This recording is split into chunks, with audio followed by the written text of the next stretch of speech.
You can always add more to a painting, but you need to realize that the painting's already been done. Like, at what day and moment was I was just like, I'm not doing this anymore? Right. I wish I could go back and kick that son of a bitch in the dick.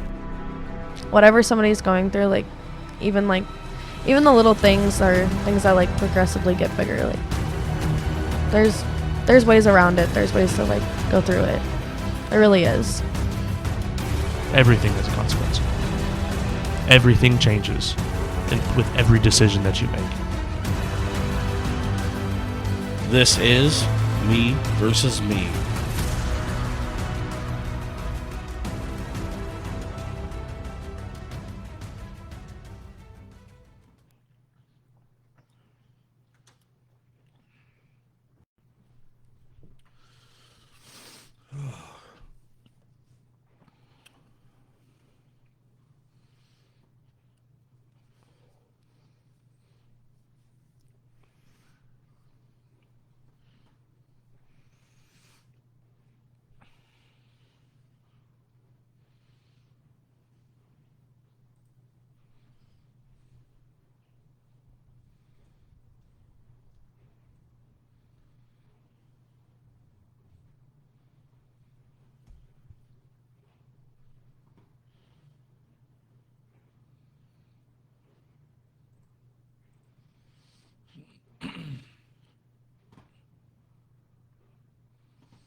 As usual, anybody that's going to watch this, just bear with me for a little bit. I'm going to wait for a few of the casuals to stroll on in the bar, so to speak.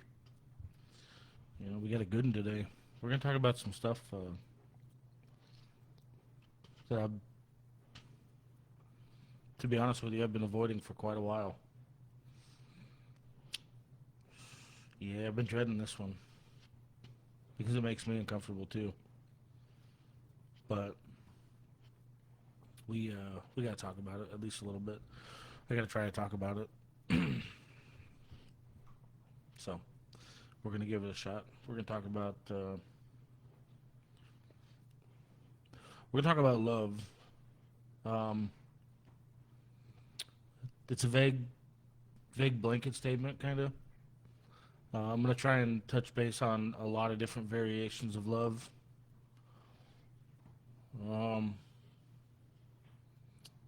Yeah, as a whole, I'm gonna try and touch base on a few of the things, and it's probably more so things that stand out to me, but we'll see, and we'll see what kind of input we get to, and see where this kind of veers.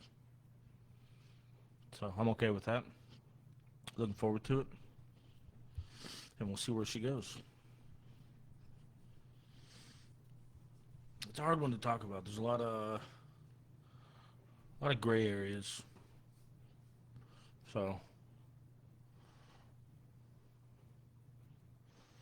this fucking camera. I don't care.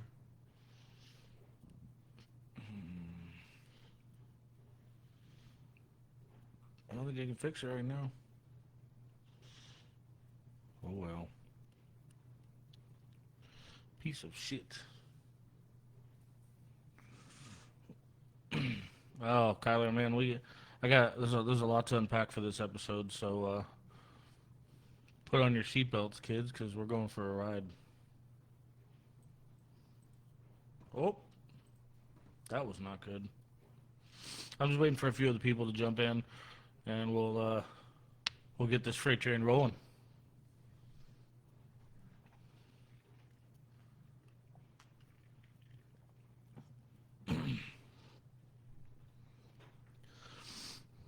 Yeah, in the description when I said love is fading, I meant that stands for kind of like more of a like a humanitarian kind of statement. You know, as time goes on, and as generations change, and as technology gets better, you know, love is something that's kind of it's shifting into a different beast, and it's not doesn't seem to be the one that captures human hearts. You know, it seems to be fading in a way that, I mean, frankly, I don't understand. It doesn't really seem to be appealing to the heart, you know. That's kind of what this conversation is for, is to bounce those ideas and, you know, fill in some gray areas. That's just one of the many things that I want to talk about when I talk about love. Again, this is not an episode that I really actually wanted to do, but I keep feeling the urge to do it, and I've just been scared to do it. So we're gonna check it out today and see what happens. I have really strong feelings on the definitions and the word love and its meaning and descriptions, and, you know, so it's a big deal to me, and I'm sure it's a big deal to everybody. I wouldn't underplay that.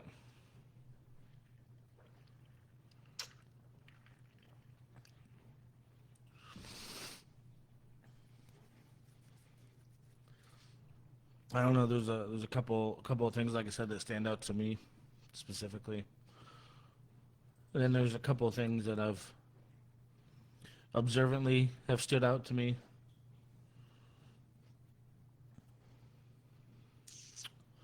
Yeah, it's a good one. This is it's one of those topics. I'm just gonna say this, whether you like it or not, that you're gonna have to dig within yourself to make sure that you're not just lying to get the answers that you want, even to yourself. You know, this is something.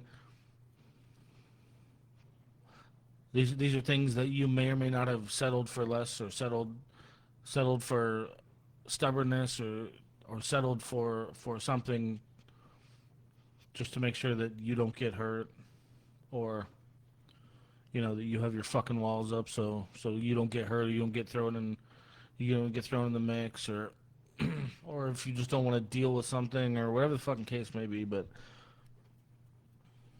man, I think doing stuff like that is so detrimental to our inherent needs. Dangerous, yeah. Possibility of getting hurt, yeah. I don't know,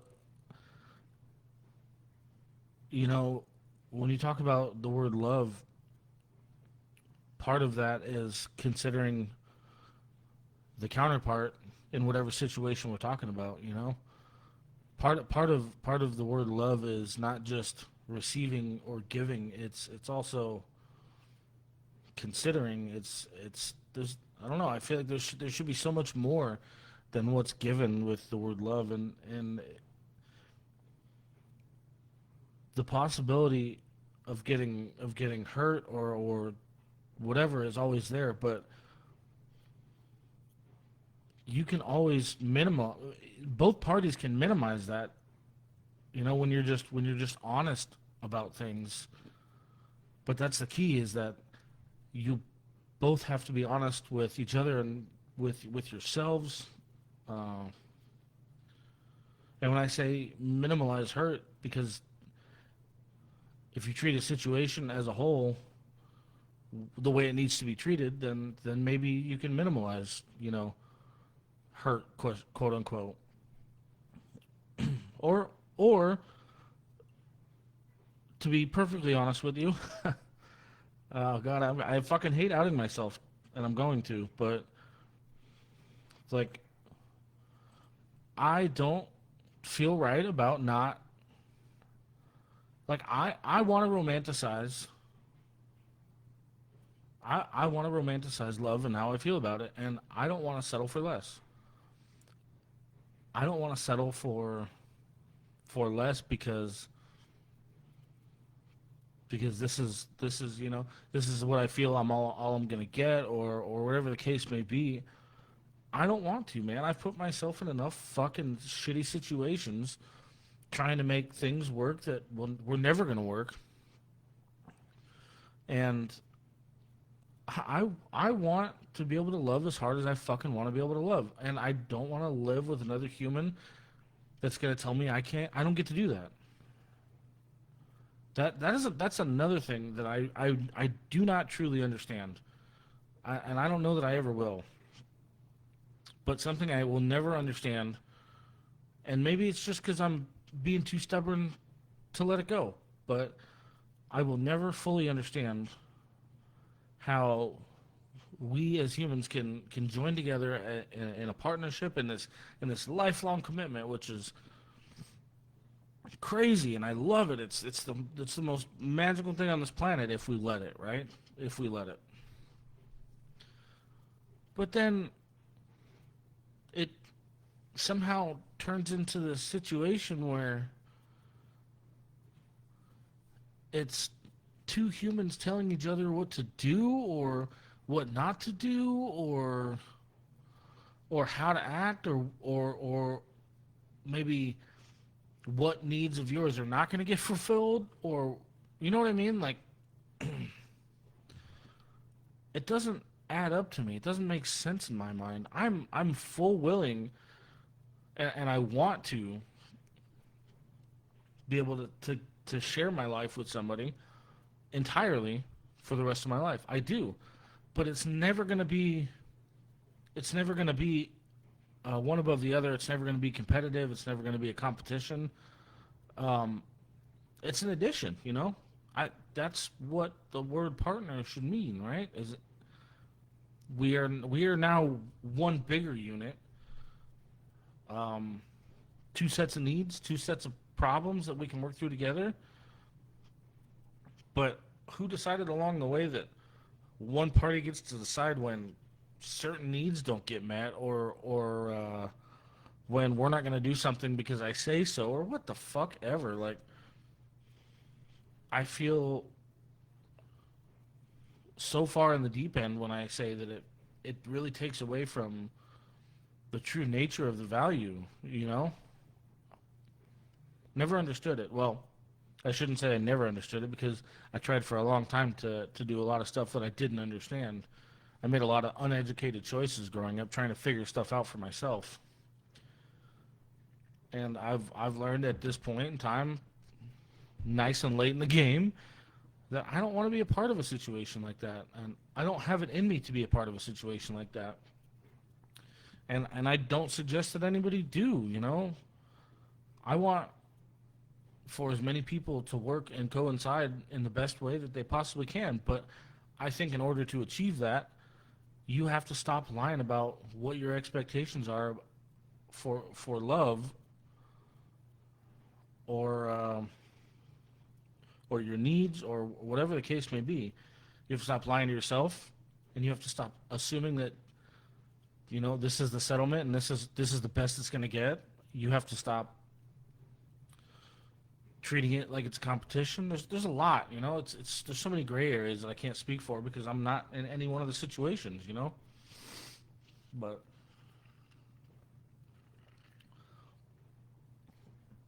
that's just one of the many degrees of the word that I wanted to dabble on a little bit today.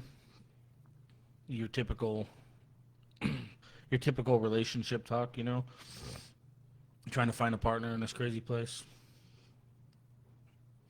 But also too, I was just looking up some of the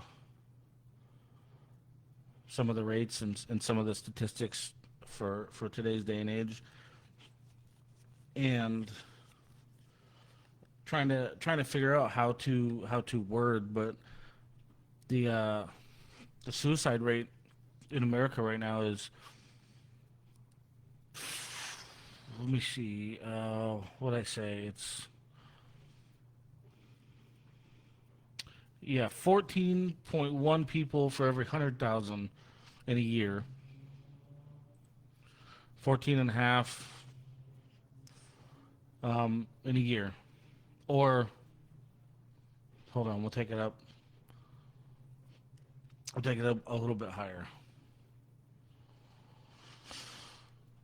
And also too, so that 14 per 100,000 is almost 50,000 people in a year. 50,000 people. And I can tell you why.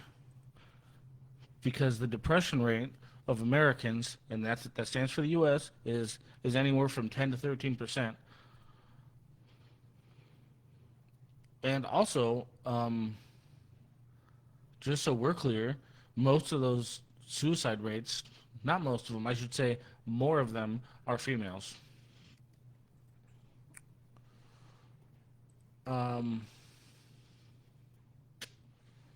Boy, the first thing, I'm not gonna say that I'm correct, because I don't feel like I'm educated enough in the matter.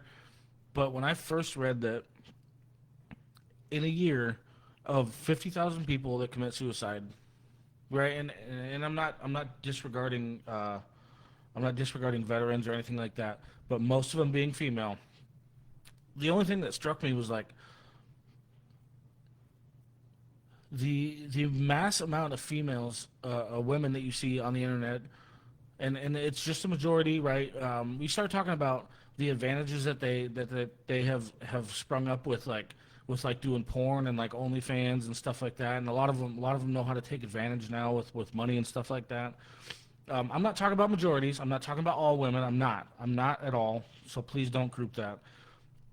But the only thing that hurt my heart to know that women are committing more suicides in a year than men tells me that half the shit that we're fed on the internet, it's a front, you know? That's all. It's got to be bullshit, because they're still doing it in record numbers. And it breaks my heart, because that means that everything that looks so pretty and polished online is probably a fucking, it's all a lie, and it's all a front just to look good for just a moment, you know. And I'm sure anybody can say that, yeah, you'd be stupid to assume that anything online is real, you know, because I agree with you. But I mean, the proof is in the pudding. They're clearly doing worse for wear, and I think we're seeing a real deficit in the majority loss of overall like love, and it's because of, you know, their online presence. Everybody likes money and everybody wants money, but I'm gonna guess, judging by the numbers, it doesn't look that pretty when the cameras are off, which really breaks my heart.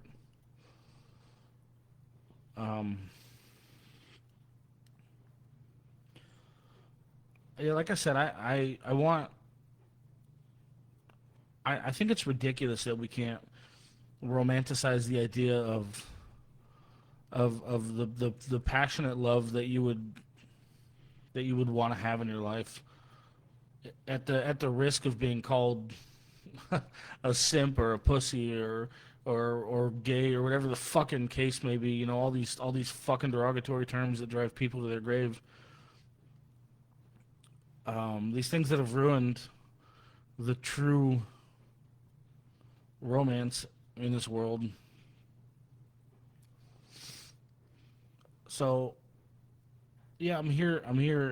I'm swallowing my pride today for this episode again, because I didn't want to do this episode. This one was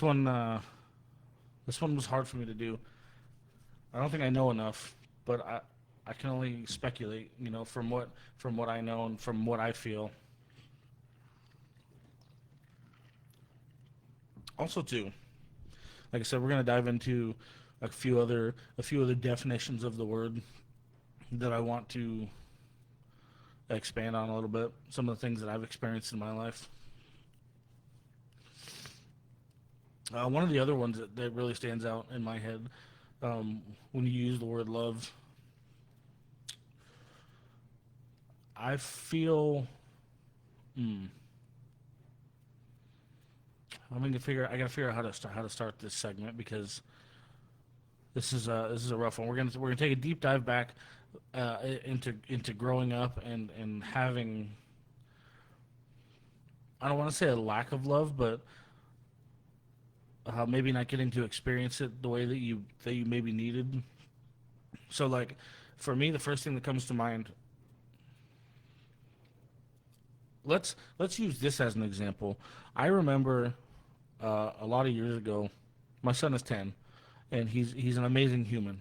He is incredible. He is smart. He is considerate.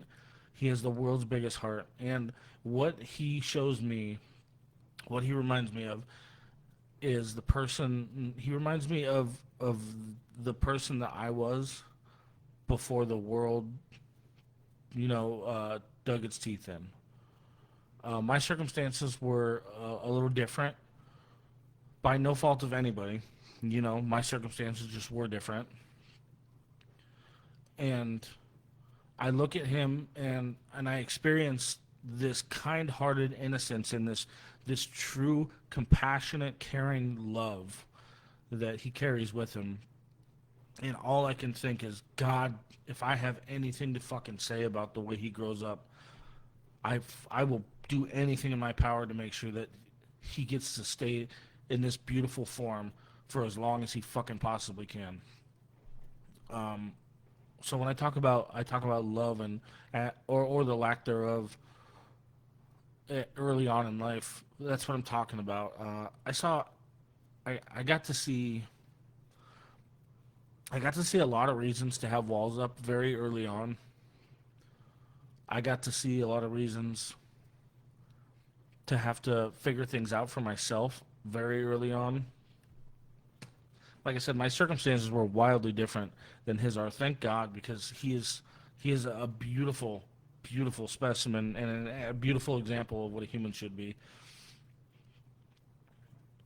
And if I would have had somebody like him in my life, then I feel like things would have been just crazy different. Maybe I would have been able to hold on to certain parts of myself. Not to say that they're completely gone, but what I'm also saying is those things, first of all, they don't go away, right? They just get buried. And it's up to us to be completely conscious of the fact that they're not gone. You yourself is not gone. The beautiful parts of you are still there. We just sometimes hide them because I think they're going to be perceived as a weakness or things like that. And as you get older, luckily at this point in my life, I've learned that those are parts of me that I want to be out. Just because the world took them from me doesn't mean I can't take them back.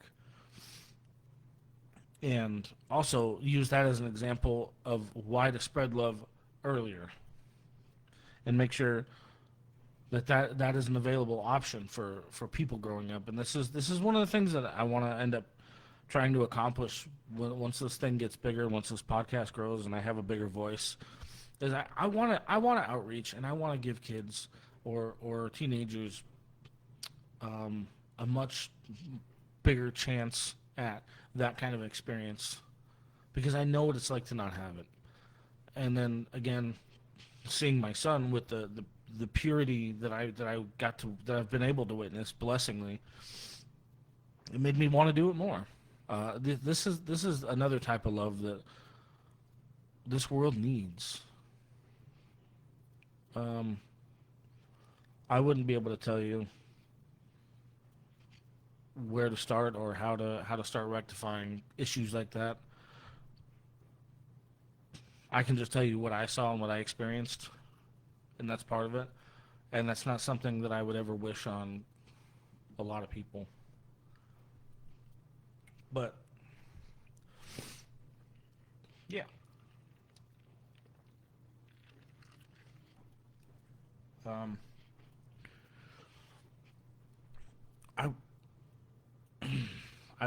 I wish that I could encourage everybody to love the way that they want to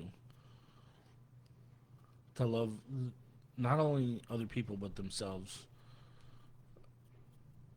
I wish that there was an easier way to go about that, to bypass some of the trauma that some people have seen, because I know that things like that are. I know that they vary in so many different ways, and I know that they're terrible in a lot of different ways.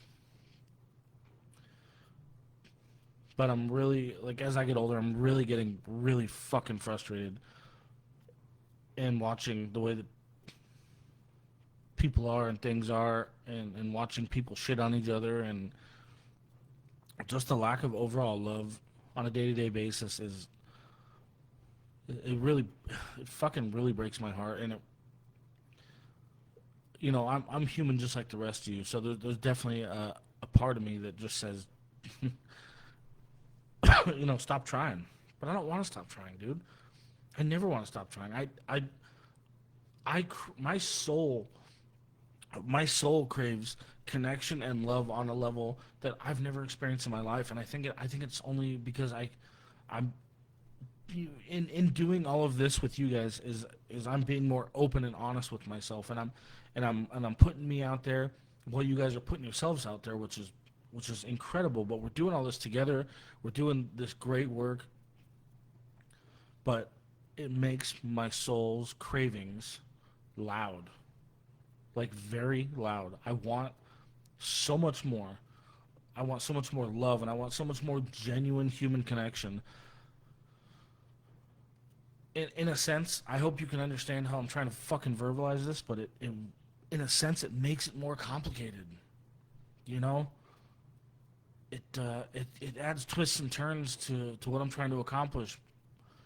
My interactions don't add up. They don't mesh. You know, this right here, what we're doing, is not my everyday, all day like I would like it to be. So I take this formula into my days, and it doesn't always work, and it like hurts my soul on a level that I can't explain to you. But it doesn't hurt me enough to ever make me want to let go of what I know to be true. And what I know to be true is this absolute level of romance, cheesiness, and I'm not even talking about relationships specifically. I'm talking about on your day-to-days, human interactions. There's nothing fucking wrong with having an intimate situation pass you by in your day-to-day activities.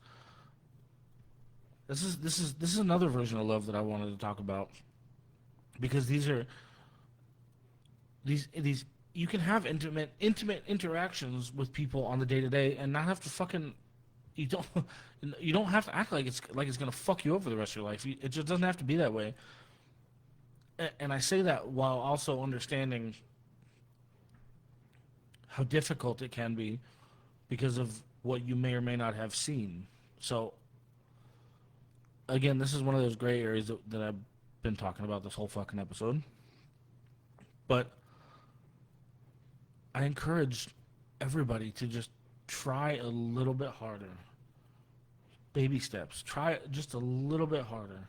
Spread one more smile. You know, give one more chance. There's so much love to be had, but everybody's so scared to give it. And it sucks to witness, but I have so much faith that it's there. There's my soul and my instincts wouldn't be telling me that it's there if it wasn't fucking there. I can promise you that. I know what I see, and also too, I know what I've felt, because I've had some amazing interactions in my life, both in relationships and in normal life. I've experienced a lot of cool shit and a lot of amazing shit, and I know who's in there. I know what I'm looking for, and I know what's out there. But it's not up to me. The only thing I can do is, get to the tallest tower and fucking scream as loud as I can, which is what we're trying to do. So, well, I was really hoping at this point to have a few more viewers. I want to get some more input on some of the things that we've talked about today. The overall view of the word love. I think it's more important now than it ever has been. I think we need it now more than ever. But we need it. We need it without the bullshit. We need it without the conditions, without the scarcity, without the walls, you know. Yeah, that shit needs to go away. And I understand what I'm asking, and I understand what I'm saying, but like, I mean, the alternative is that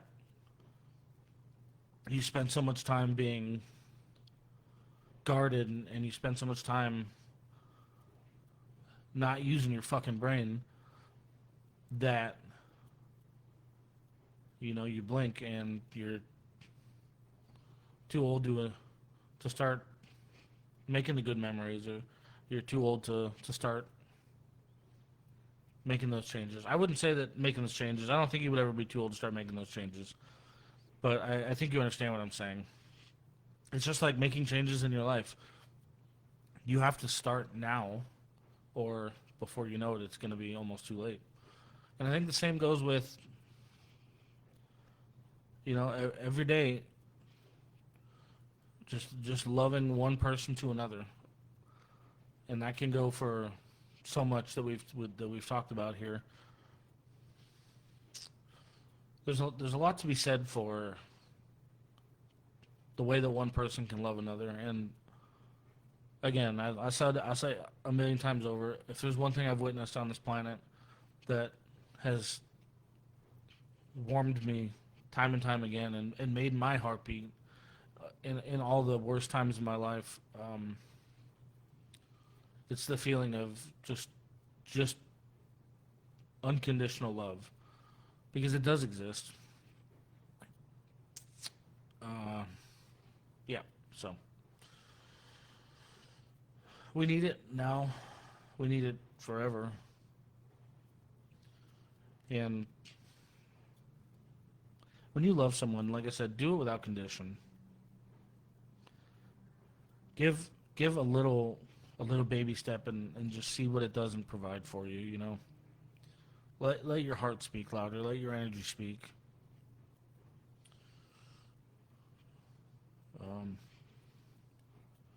Teach.